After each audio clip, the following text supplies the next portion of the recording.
This is the second interview with Lionel Kinney. It's June 6th, 2008. I'm Forrest Larson in the MIT Lewis Music Library. It's my honor and privilege to welcome back Lionel Kinney for a second interview. He received his Bachelor of Science degree in Civil Engineering in 1953 from MIT. It's June 6th, 2008. I'm Forrest Larson. We are in the MIT Lewis Music Library. Thank you very much for generously agreeing to come back for a second interview. This is just fantastic. When you were a student here, there were three faculty members. Klaus Liebman came in 1947. Gregory Tucker arrived in 1948, as well as John Corley in 1948. Do you know if there were any other paid musical staff who were not, faculty or instructors that you might recall? The only other staff person was their secretary, Marie Torrey. Okay. So at the time, there were three music courses offered. One was called Introduction to Music, one was called Music Through the Ages, and the other one was called 20th Century Music. Did you take any of those courses? No, I did not. Did you have conversations with students who may have taken those classes and any comments they may have had about those? I don't ever recall having conversation about any of the courses. Okay. So I want to ask you about Greg Tucker, and then we'll get back to some more questions about Klaus Liebman. Did you have any personal dealings with Greg Tucker? Any memories of him? I was a little confused about who led the Glee Club or Choral Society. Apparently, Greg Tucker was a professor teaching courses and a pianist. The thing that I remember specifically was that he had doctored up the piano in the choral room so that he could make it sound like a harpsichord. And I heard him play once while I was there to talk to the Glee Club about ticket sales for an upcoming concert. That essentially was my only contact with Greg Tucker. So when he doctored up this piano, did he put some tacks on the hammers or something like that? He had some kind of little aluminum foil constructed things that he put into the piano. Wow. Did you hear Greg Tucker play any concerts or recitals? No, I never did. But apparently he did. Yes, he played quite a bit. And did you ever hear Klaus Liebman play the violin? No, I never heard Klaus Liebman play, but I understand he was a violinist. I also have found out that he did play with the Boston Pops Orchestra during those years that I was here at MIT. And I think probably for how many years after, I'm not sure. Okay. Do you know if Klaus Liebman and Greg Tucker ever played recitals together? Do you have any of that? No, I don't have any memories again of them playing together. Yeah, or hearing about them doing it. Okay. No. Okay. Earlier in the 1940s, one of the musical clubs was called the MIT Chamber Music Society. They had ceased by the time you had come to MIT, but there's a long tradition of MIT students playing string quartets, trios, and things like that. When you were a student here, do you have memories of students playing string quartets and stuff like that? Not any kind of formal organization. But even informally? No, I never heard anybody practicing. It pretty well would have had to been in Walker Memorial, either the lounges or the dining hall, because there was really hardly any other place on campus to practice. So, at your reunion dinner, I guess last night or today, you mentioned you had talked to some other people about Klaus Liebman, and you had some other things you might want to share about. Yes, Liebman. I think I had mentioned in my first interview that Klaus was a taskmaster. He'd broken a few batons. He was rather volatile. And in talking to people that had sung in the Glee Club, I found out that was also true in the Glee Club. He would become particularly peeved if the accompanist would hit a wrong note on the piano. And he would, literally tear into him. I don't think his demeanor was really appreciated by the people in the Glee Club. And I presume it also probably applied to the Choral Society. And he apparently conducted both groups, at least up through the time that my sources, who also graduated in 1953, know of. All right, getting on to a broad subject of music, arts, and humanities at MIT. We could talk, I'm sure, for hours about that, but bear with me. I have some introductory comments that'll help put things in context. Music has been a vital part of MIT campus life almost since its founding. And this really shouldn't be surprising. There is a long, distinguished history of scientists and engineers being involved with music and the arts. Two really notable examples. Albert Einstein was an avid violinist throughout his life. And the astronomer William Herschel, who discovered Uranus, was a composer, violinist, played the oboe and harpsichord. He wrote symphonies, concertos, and choral music, including 25 symphonies. So, contrary to popular notions, there really is not an inherent conflict between science and the arts. And as you know, the formal music program at MIT started in 1947 with the hiring of Klaus Liebman, but prior to that, the various student groups, student music groups really flourished.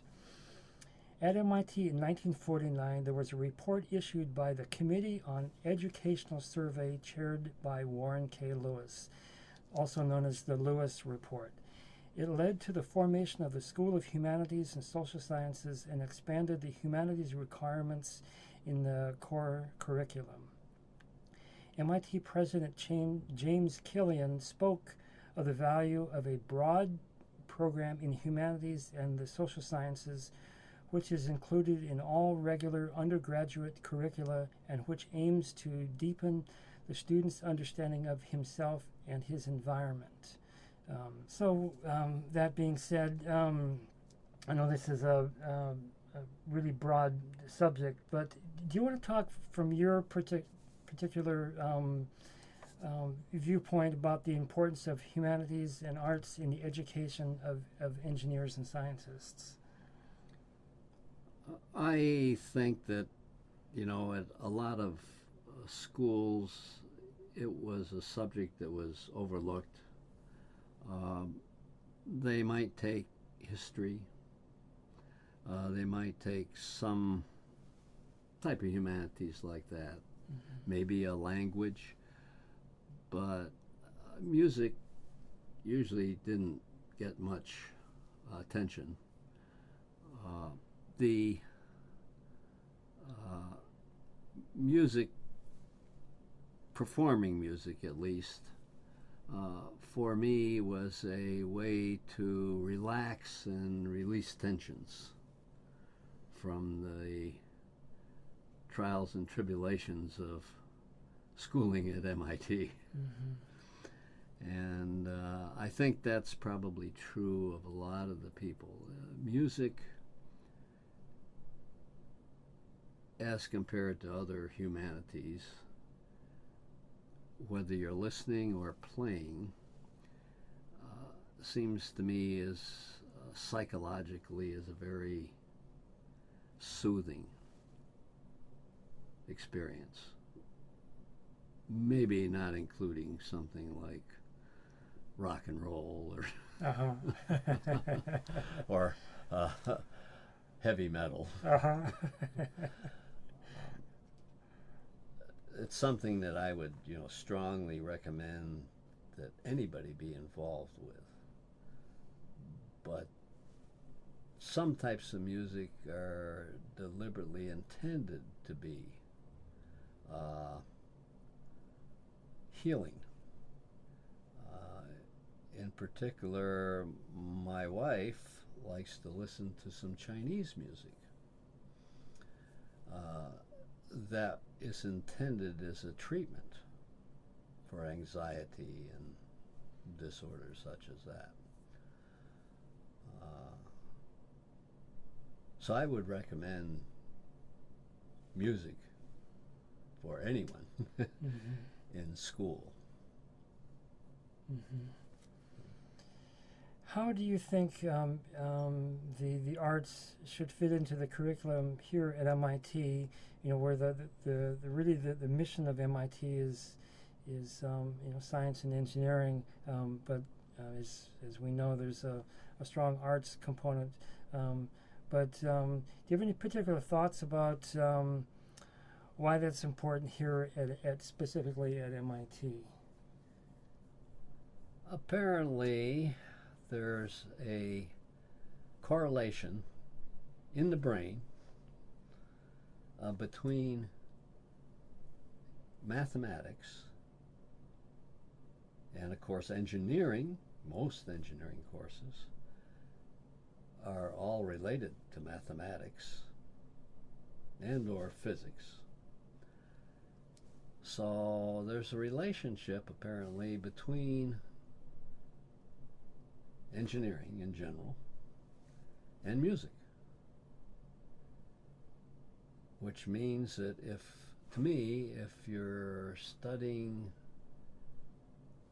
engineering, you should also be studying music. I know there's investigations going on. I had some previous conversation on the way here for these interviews with a person just taking a new professorship in Castleton, Vermont, that is looking into the same type of relationship. And he's going to be responsible for training music teachers. Do you remember this person's name? It was Glenn Giles. Okay. And he's retired from a school district in Massachusetts as music coordinator, and he's returning to teaching at a college now. We'll also find, I think, in some of Forrest's previous interviews that some of the MIT conductors, professors, also see the same relationship. And I've heard the same thing from other engineers. So I think it's important, very important, to have it be part of the curriculum. Whether it's just as a single required course in humanities for graduation, be more appropriate to maybe include, instead of just a course in either music history or theory, maybe what could be used to fulfill the requirement would be in the performing groups at MIT. But I think that it would be appropriate to have at least one semester. When I was going through civil engineering here, I took a course, for example, history of engineering. And that covered everything from how were the pyramids built to, how were some of the modern day structures designed and built. Those kind of courses are fine, but they don't necessarily tie in to the brain like maybe a good conceived, well-conceived course in music might. Mm-hmm. That's very interesting. While you were a student, as we discussed in the previous interview, you spent a significant amount of time on music, not only as playing in the groups, but also as an organizer. Do you want to talk a little bit more about why that was so important for you to devote so much time? I was just interested in helping, keeping things moving, helping music continue. So I did quite a bit of grunt type work in order to be assistants. The kind of thing that you only get maybe 3 or 4 people volunteering for. People might be willing to help with setups and teardowns of practice sessions or things, but some of the other work, ticket sales, for example.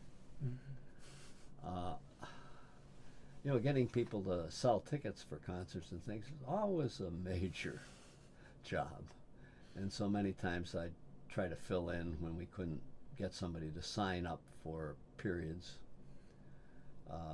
Whether it was manning a ticket booth in the lobby of Building 10, which was a typical place to sell tickets, or preparing some display or something to advertise for upcoming tickets and put it up, say, in Building 7 or maybe at the entrance to the buildings from East Campus. Right. It was always hard to, get volunteers for such a mundane job as ticket sales. I guess getting back to the question, there was something that seemed to really drive you to really spend a lot of time because, as you know, the coursework here is so time demanding, and it's just really amazing how much time you devoted to music. Well, you need release from the coursework. I wouldn't have been able to keep my head buried in the books, day after day, night after night. I needed to do something else. And something physical in a way is helpful. Absolutely. So taking a broad view, looking back at your musical experiences, are there any things that you learned that have had a lifelong kind of lasting influence on you from your time here doing various musical things?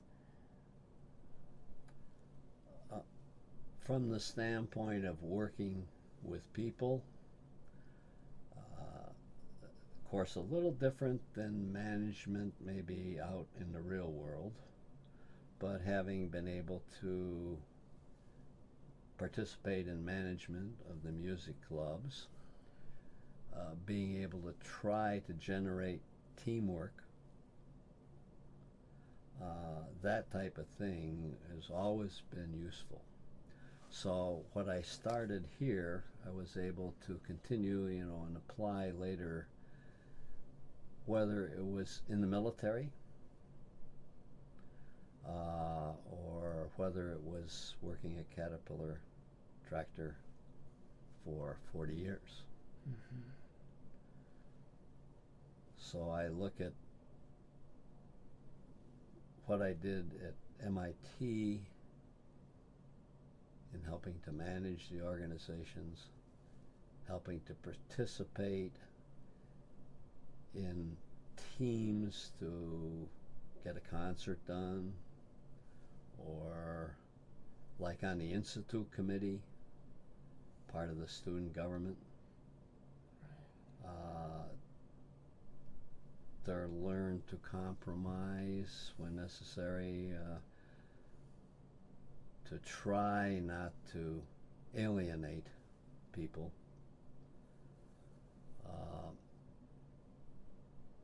That kind of thing helped me throughout my career. Mm-hmm.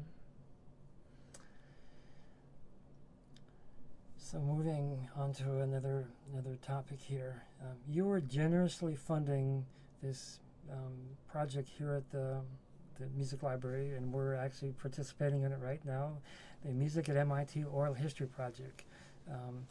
And you've generously funding this for the next 5 years, and that started last year in 2007.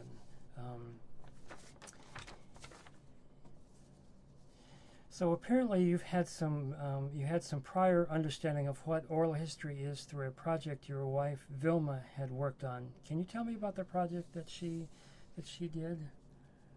Back in the early 70s, my wife volunteered with the Peoria Historical Society to try and do oral histories for people in Peoria that were well along in years, to get their recollections of Peoria history,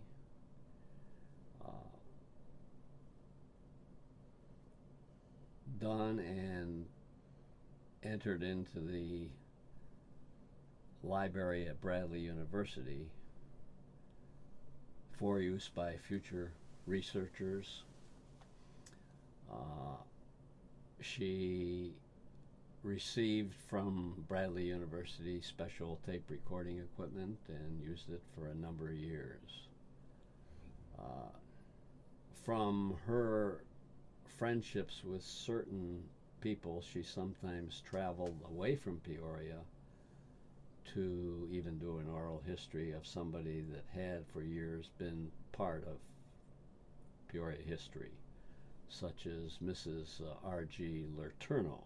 She traveled to Longview, Texas to interview her, and also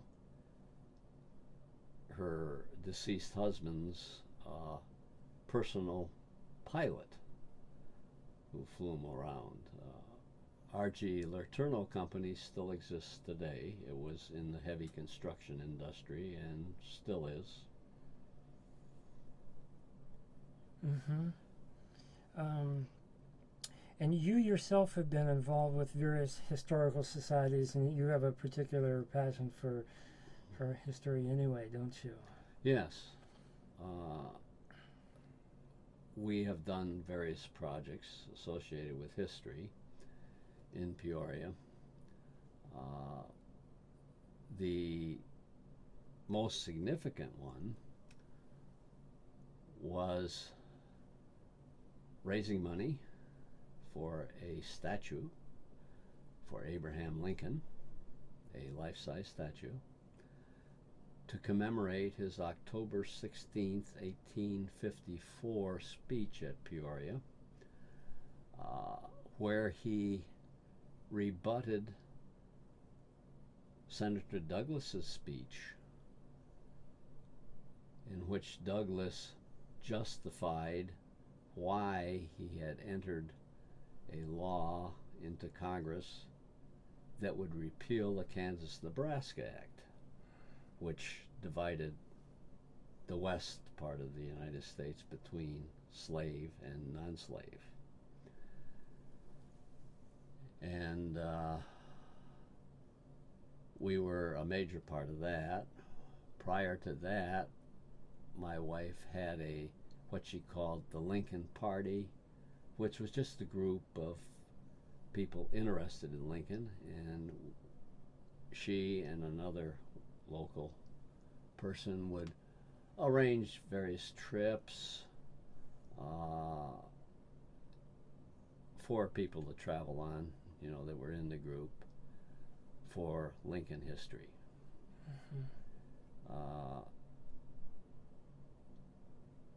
So a lot of my connection with history has been through my wife, because she's always been involved with some type of historical project.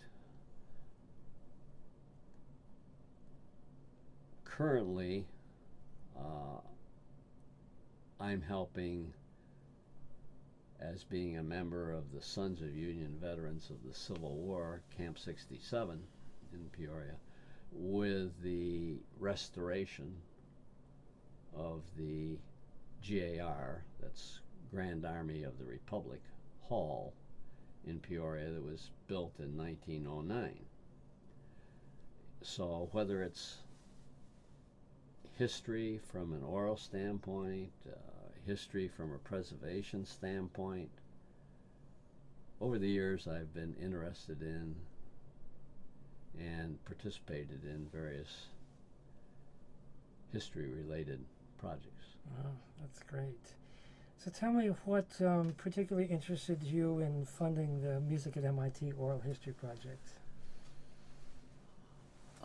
I've always contributed over the years, ever since I graduated, first for housing, because that was a course that didn't really exist on the campus hardly.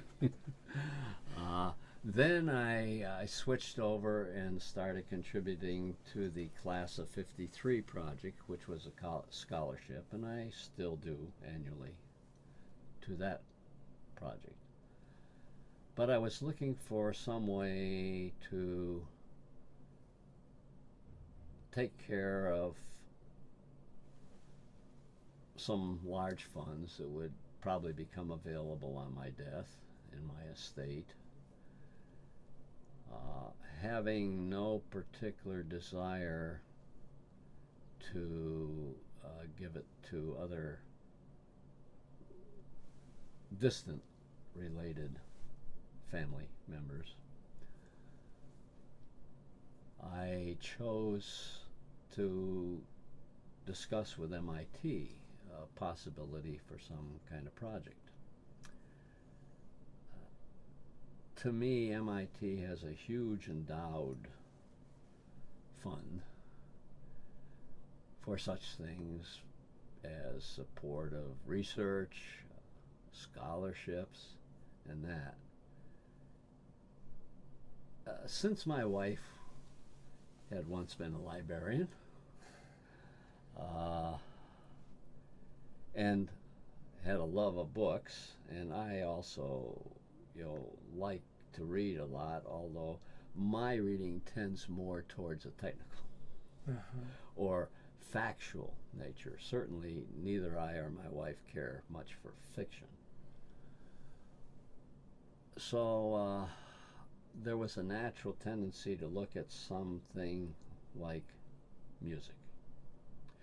Since I had been a participant in music at MIT, the subject was discussed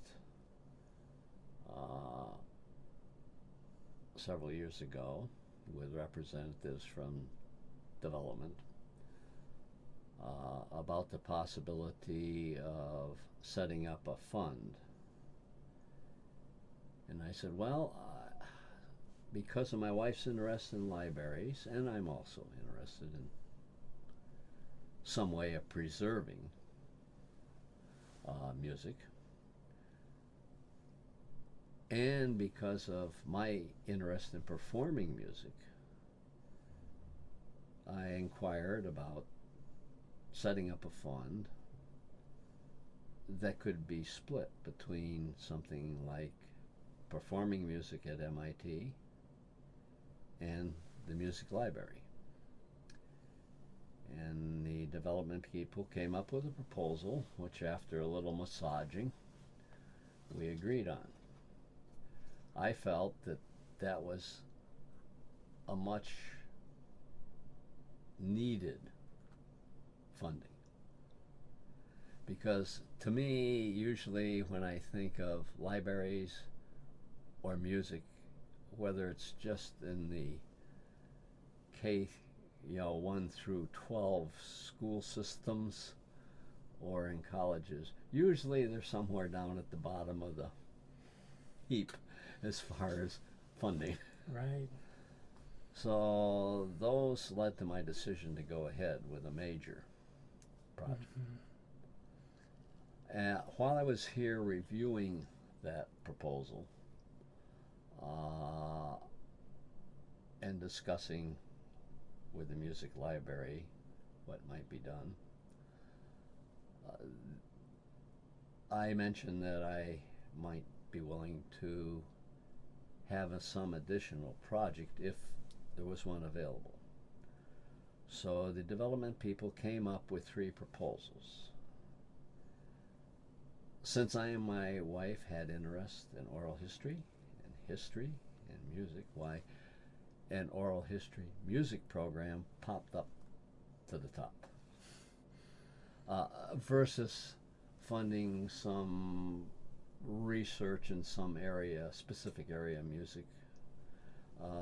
This looked like a better overall thing to preserve the records. Or as I've come to find out now, it takes a lot of research even to find the records. And we went ahead and added a separate project that a little different maybe from the endowed type fund was something that would be spent on current work year to year. Mm-hmm. It's so generous of you to do that. Do you have any more thoughts about why it's important to preserve the history of music at MIT? Well, I think it's important to preserve history of music everywhere. So much is lost in information about composers. I'm not sure so much about modern composers. Maybe there's better coverage today. But if people had somehow either written biographies, autobiographies, whatever, at the time of Beethoven or Bach or Mendelssohn, and told about what motivated them, how did they go about composing, what made some of them so prolific. It'd be really interesting, reading for somebody like me. Yep, and that's what oral history can really capture. Particularly composers and performers who are not kind of world famous, who aren't going to have a biographer, and oral history captures that. And you just mentioned many of the things that I try to explore with people. While you were a student here at MIT, were there concerts by outside professional artists that played recitals here that you went to that you recall you want to talk about? Other than a couple that we mentioned the other day, like the very young pianist that Klaus brought in from Cambridge to do a piano concerto, I cannot recall, my years here, of there being any other major performing, people, or even minor performing people. Yeah, there was this series called the Humanities Series Concerts, and they had like string quartets and various outside artists who would give recitals here. And I wondered if you recall any of those. I did not attend those concerts. I don't know why I didn't, but I guess you can't get spread too thin. That's right. And I'm sure I knew about them at the time, or I certainly should have known about them, but I just apparently never really came to listen to any of these. Did you get to any Boston Symphony concerts when you were a student here? No. And that included the Pops. I never even attended the Pop concerts, nor did I get to the Shell on the Esplanade, maybe, for a Pops concert either. But you would have gone to the Tech Night at the Pops. That you would have gone to, right? Because you were involved in the Baton Society. Yes, involved in the Baton Society. But no, I didn't go till I came back for my 25th reunion. We worked on the arrangements, we worked on the ticket sales, we worked on the tax problem. We did things like that, but all that business being taken care of, I didn't go. A Tech Night at the Pops, to me, was more for the reunion people. And so our 25th was the first reunion we returned to, or that I returned to, and been ever 5 years since. But and of course every Pop since then. And at the 25th, we had our son and daughter with us, and we were all able to hear Arthur Fiedler still conduct. Fantastic. So tell me what you did briefly, what you did right after finishing MIT. 2 days after graduation, I was on a C-124 military transport plane as part of a contracted group for surveying and the construction of Thule Air Base in Greenland, which is way up in northern Greenland, 800 miles from the North Pole. And then, so after your military service, then you worked for Caterpillar. Can you talk about what you did for them? I know that's a long 40-some years that you worked for them, and that's probably hard to describe in briefly. We might interject here in a moment. My work at Thule was for a private architectural engineering firm, Metcalf and Eddy in Boston. And I did not go on military duty from my ROTC requirements until February of 1980 or 1954. The military service then was at Huntsville, Alabama, then U.S. Army Ordnance Corps. I attended and then afterwards served on the staff of the Ordnance Guided Missile School at Huntsville. My specialty there was surface-to-air missiles, and I was the officer in charge of a section having to do with instruction and deriving programs of instruction and writing courses for maintenance people for missile systems, that is surface-to-air missile systems. And it was like MIT. You had enlisted people with doctor's degrees down there. I can remember having to have a retirement parade for Major General Tolstoy, who was the commanding general for the arsenal and the missile program, and the one who had been responsible for bringing the German scientists, including Wernher von Braun, from Germany to the U.S.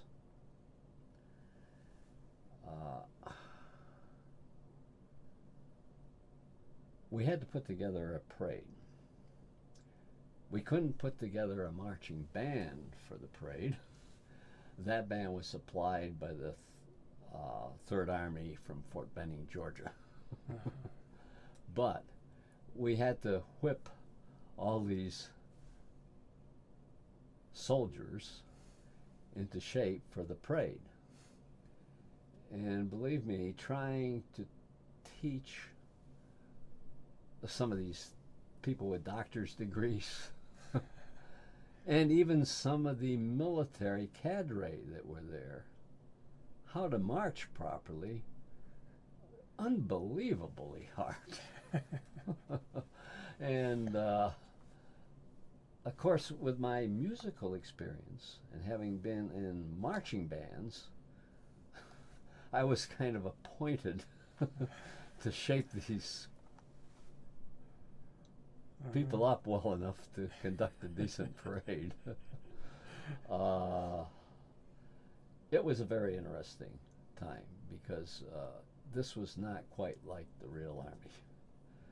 The real Army was if I went out on TDY to Red Canyon Range Camp or White Sands Proving Ground and was involved with observing or checking on some of the maintenance procedures with the actual artillery part of the Army who would fire these missiles, where you had to spit polish your boots every morning even though you were going to go out in the sand, etc.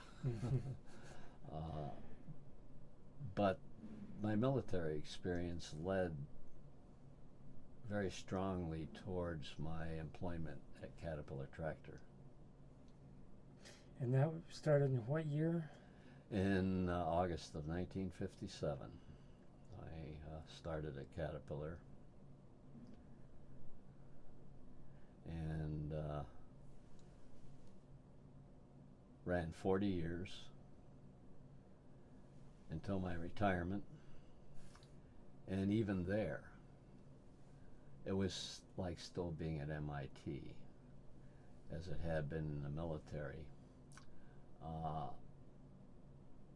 I might not get to bed some nights because I had a project to complete. I might not always make it into work on time, like I might have missed a lecture or two early in the morning at MIT. But I was given always, it seemed like, a lot of latitude with my hours. So I put in the extra effort and time. So what was your initial position at MIT or at Caterpillar, and what were you working on? I was originally hired as much as being a civil engineer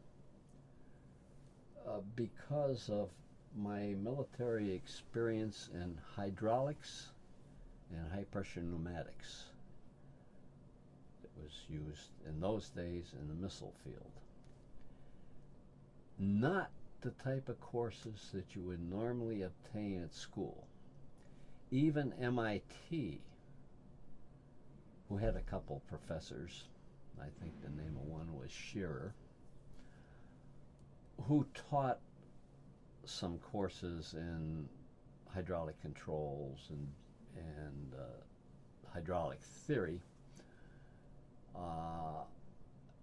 And incidentally, they referred to Caterpillar hydraulics as garden hose hydraulics, which I strongly object to. Yeah. But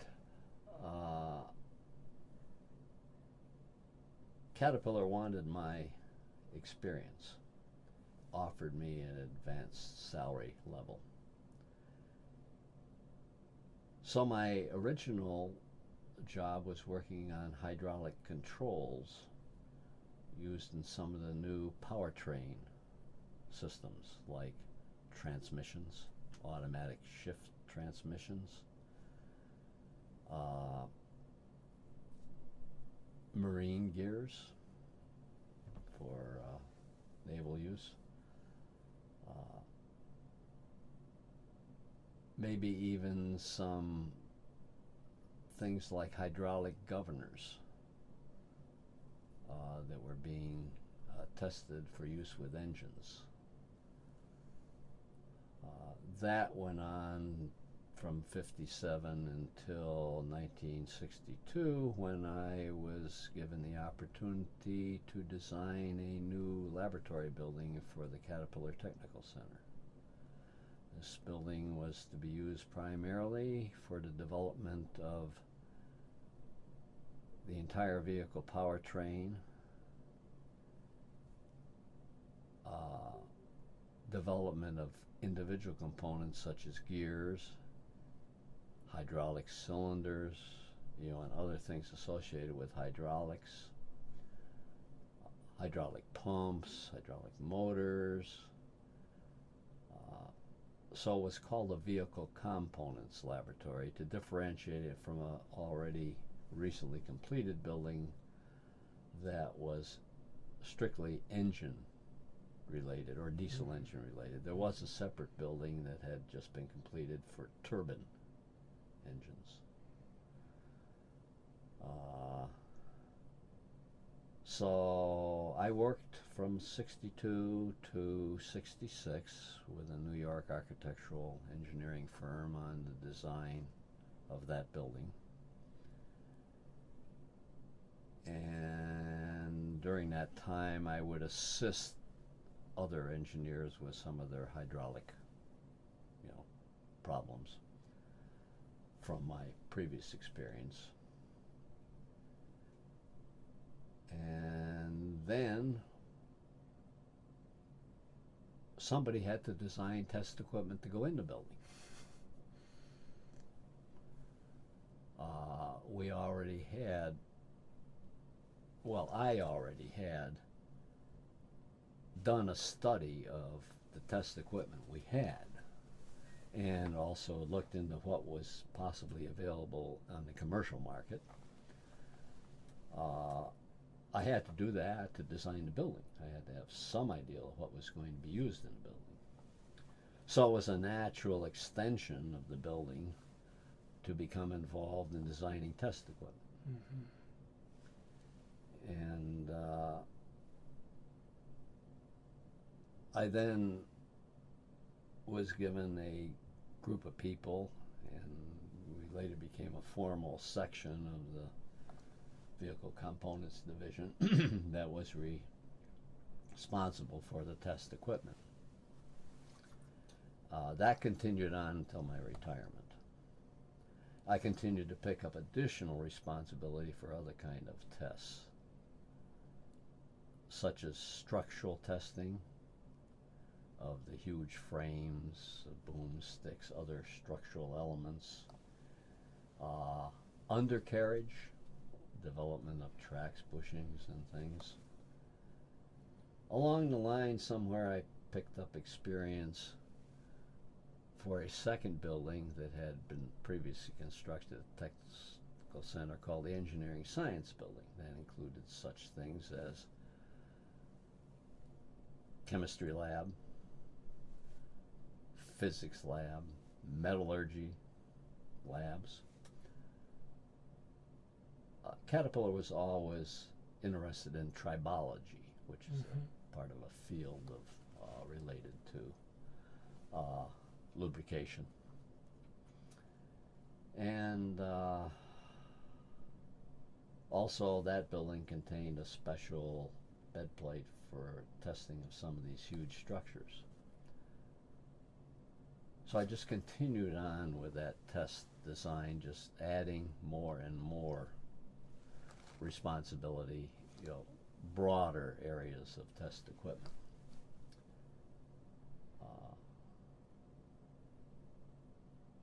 After a while, they split up the maintenance responsibility for the buildings within the tech center. So I also picked up the additional responsibility for update and maintenance for the two buildings, the vehicle components building and the engineering sciences building. There were a couple other people that took care of the other buildings. That was still another major job. Well, along with it, I was given a few additional people to train and work into that area. And that included the maintenance of some of the equipment, too, that we used. In particular, things like motoring and absorbing dynamometers used with powertrain testing. Worked quite a bit with like General Electric's DC power systems in Erie, Pennsylvania on dynamometers. Worked with the Eaton Corporation on absorbing dynamometer equipment, trying to find a piece of equipment that would better suit our powertrain needs. Most equipment in those days were designed for testing engines, and that's a low torque application, low torque, high speed. Powertrain applications are low speed, high torque. Yeah. In fact, we went on and I kind of conceived the design based on Caterpillar oil-cooled disc brakes for very low speed, very high torque absorption equipment. So we actually packaged as cradle dynamometers so you could read the torque out on a load cell, some of the Caterpillar brakes to use for some of our dynamometer equipment.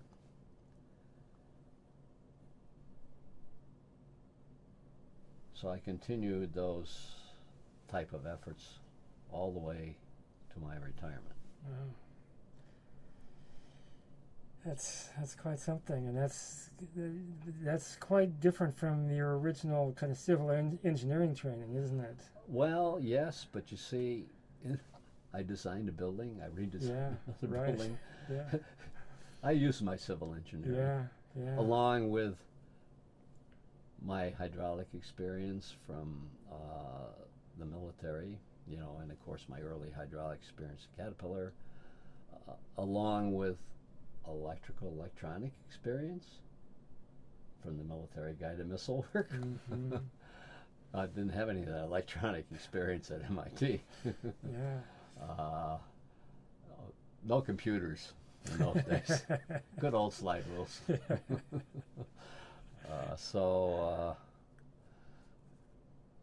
It was a natural progression. Mm-hmm. One last topic before we wind up here.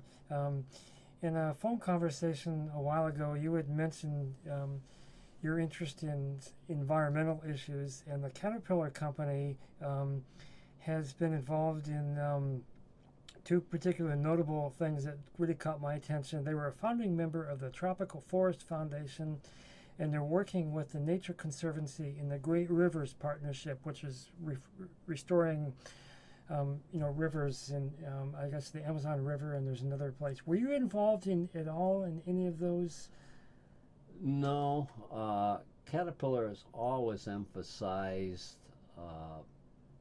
that their equipment is used in doing jobs that tie in with the environment, and some of them may be some environmentalists don't like, such as logging. But Caterpillar has always emphasized the equipment that they have can be used for good environmentally related projects. And as a corporation, they've always emphasized their interest in ecology.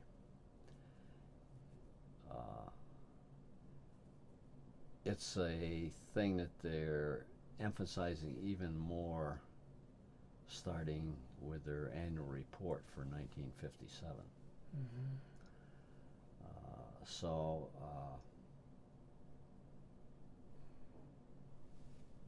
When I was there, though, there was no, not as much emphasis on that type of thing.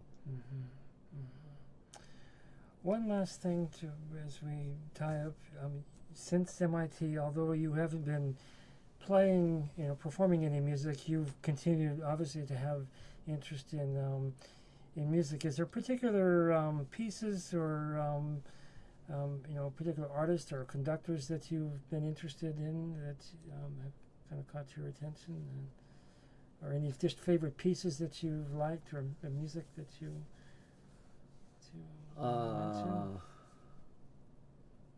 I like tone poems. Something like Smetana. Yeah. Smetana. Right. A Respighi. How about the Richard Strauss tone poems? Not so much. Not that. so much. I also like Sibelius. I like Tchaikovsky. Yeah.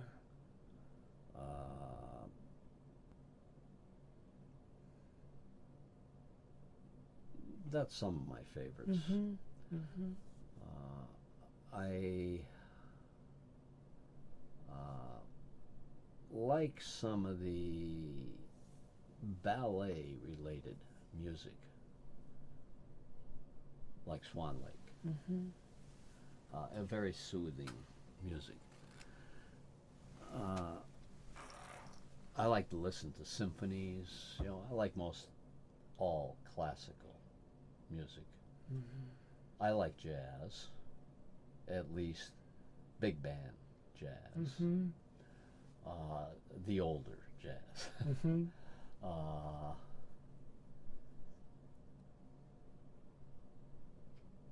I would prefer, the individual sonata or tone poem type thing to a big long symphony.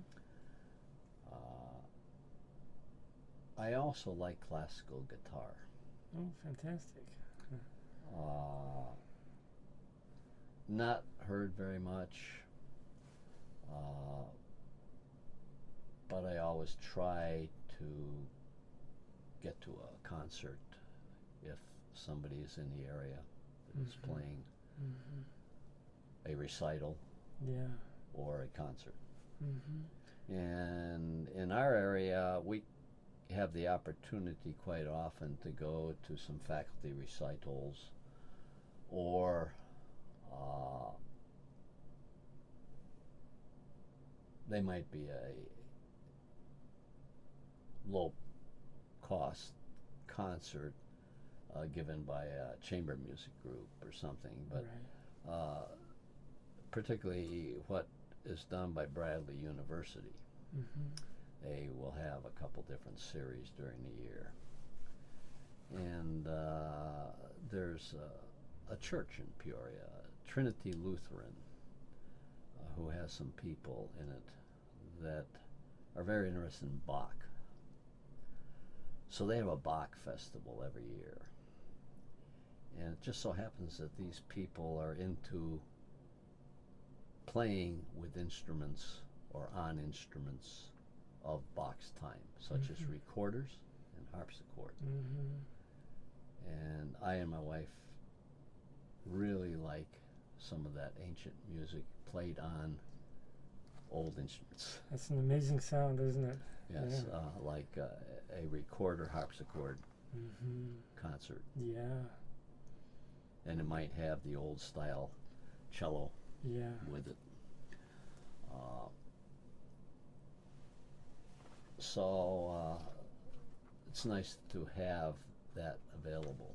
And also, there's a couple of universities in the Bloomington Normal area, and one in Galesburg. It's 40 miles one way or 40 miles the other way from Peoria. And once in a while, we'll go to one of those recitals or concerts. But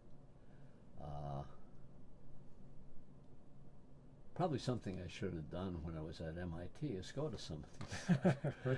If there was a recital by Klaus or something, right, or Tucker, or a little chamber group that I didn't go to, I probably should have. But well, you're making up for lost time here, I guess. Right. So I think this is a good place to stop, and I want to thank you so much for your generous sharing of thoughts. It's just been fantastic. So thank you again.